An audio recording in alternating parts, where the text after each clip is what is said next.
Saya memimpin, saya beri contohnya karena saya seorang muslim, saya contoh dalam sholat. Dalam sholat itu ada imam, ada makmum. Ada yang menjadi imam, ada yang makmum, betul ya? Kalau saya sholat di dalam mihrab, di kotaknya imam, bolehkah saya dipanggil imam? Boleh nggak? Saya sholat di dalam mihrab itu, boleh nggak dipanggil imam? Enggak dong. Yang disebut imam itu bila apa? Itu dia. Walaupun saya berdiri di dalam mihrab, tapi kalau di belakang tidak ada makmum, boleh nggak saya dibelum imam? Boleh. Tapi saya berdiri dimanapun, ada satu orang di belakang saya, nama saya berubah menjadi. Jadi yang menyebut saya imam siapa? Yang disebut Anda pemimpin siapa? Pengikut. Jangan sampai Anda menganggap bila Anda punya jabatan ketua OSIS, maka adalah pemimpin siswa. Belum tentu. Anda adalah pejabat dalam organisasi. Tapi Anda pemimpin atau tidak ditentukan oleh jabatan yang Anda pegang. Anda boleh saja tidak pejabat, tapi Anda tetap diikuti pikirannya karena Anda adalah pemimpin. Jadi teman-teman sekalian, Anda mau jadi pejabat siswa atau jadi pemimpin? Maka syaratnya, embrace your follower. Hargai, hormati, setarakan mereka-mereka yang mengikuti Anda. Karena itulah kunci kenapa Anda disebut sebagai pemimpin. Sekarang pertanyaannya, kenapa seseorang itu menjadi pemimpin? Apa faktornya dia diikuti? Apa yang membuat seseorang itu diikuti? Karena apa? Satu kata.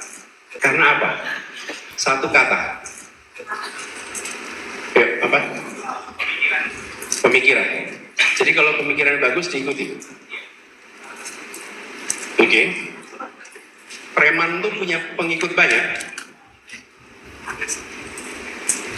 Ya. Nah itu, preman belum tentu ada pikiran kan? Tapi diikuti. Nah, berarti bukan pikiran kan? Oke, apa lagi? Yang sini belum deh. Pengaruhnya.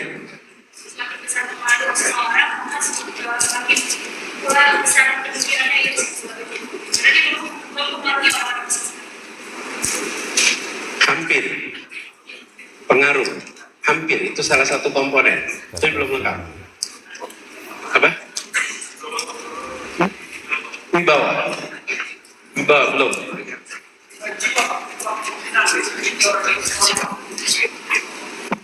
Tapi apa itu otomatis orang mau ikut?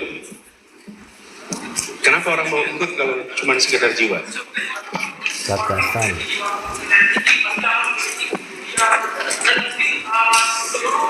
Ya, itu unsurnya belum lengkap. Tapi unsurnya. Tanggung jawab, hampir. Ya, itu unsurnya. Sudah. Apa? Kenyamanan, ya, unsurnya. Ya. Actionnya, ya, unsurnya. Unsurnya itu. Unsurnya itu. Unsurnya itu. Tapi katanya belum. Tadi siapa yang bilang percaya? Sama, itu dia. Ini jawabannya. Karena percaya.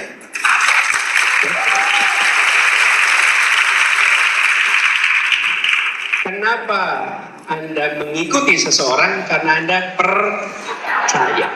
Percaya karena apa? Karena wibawa. Percaya kenapa? Karena berintegritas. Percaya karena apa? Itu unsur-unsurnya semua. Tapi satu kata namanya percaya. Teman-teman ingat-ingat, itu kata kunci terpenting. Trust, amanah. Itu kata kunci terpenting. Namanya apa? Pertanyaan berikutnya. Kenapa seseorang dipercaya? Apa faktor yang membuat seseorang itu dipercaya? Yuk, paling ujung sana. Influence. Belum.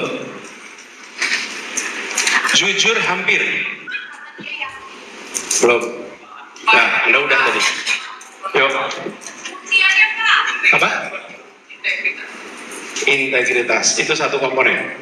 Benar. Apa? Pembuktiannya unsur ya. Value-nya unsurnya ya.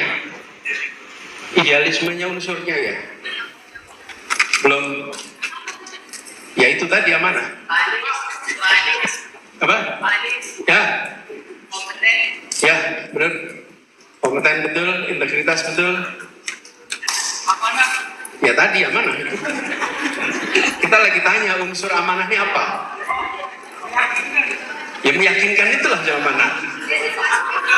Hah? Ya tadi ada yang nyebut integritas, ada yang nyebut lagi kompetensi. Oke, dua unsur tersebut, tinggal satu lagi nih unsur ini.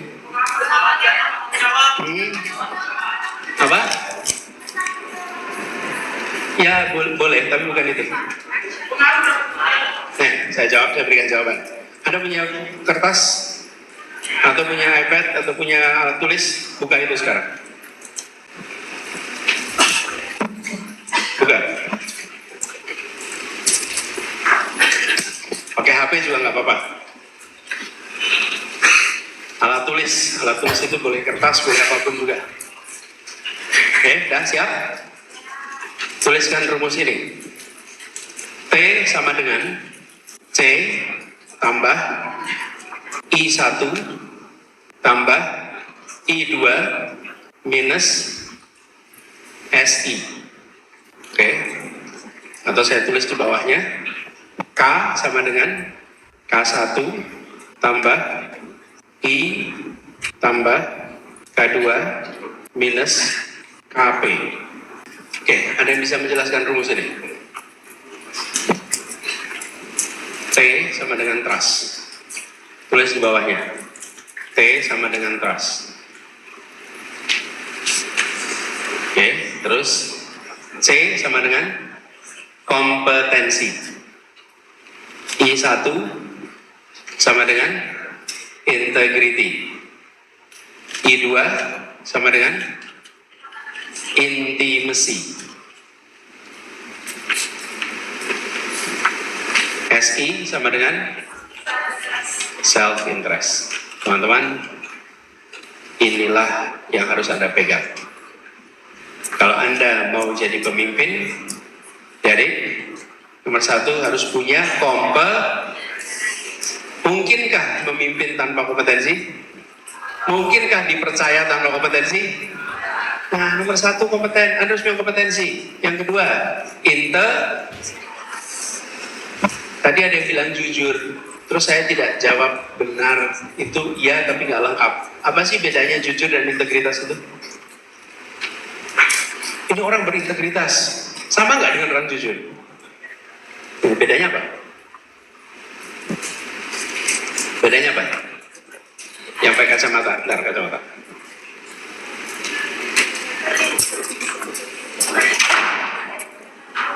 Apa?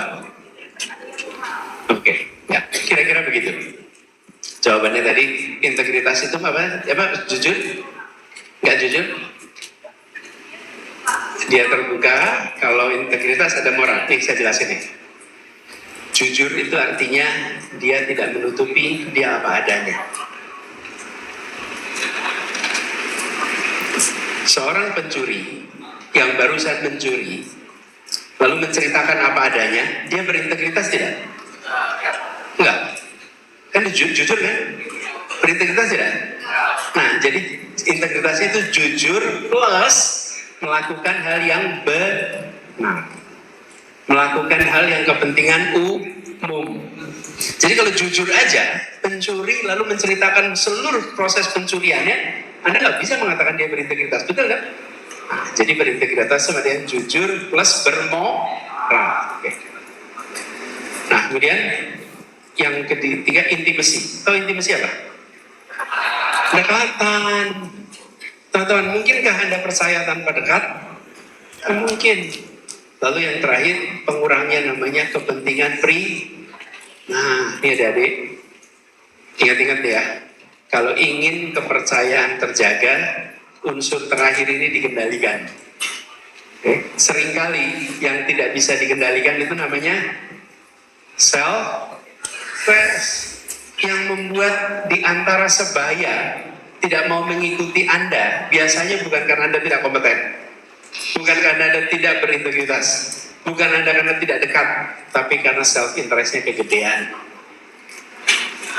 Nih, saya ketua, saya harus paling depan. Saya ketua, saya harus nomor 1. Saya ketua. Nah, begitu Anda selalu saya ketua, saya harus ini, mikrofon nomor 1, ngomong nomor 1, di acara paling depan. Ketika Anda selalu mengutamakan yang namanya SI, lama-lama orang akan tidak percaya sama Anda. Oke, ingat-ingat tuh. Nah, biasanya yang begini ini, yang punya begini ini biasanya justru anak-anak potensial. Karena tumbuh besar dengan potensi, tumbuh besar selalu berprestasi, maka kadang-kadang tanpa sadar SI-nya kegedean. Ketika SI-nya kegedean, teman-teman yang lain menjauh. Bener nggak? Nah, kalau menjauh, maka Anda tidak lagi diikuti. Oke, gitu teman-teman. Pegang dia, rumusin. Jadi, saya sampaikan ini dasar jadi, karena sebenarnya ke depan teman-teman semua, persyaratan itu membutuhkan karakter sederhana. Namanya learner, pembelajar. Pembelajar, boleh tulis. Pembelajar artinya to learn dan to unlearn.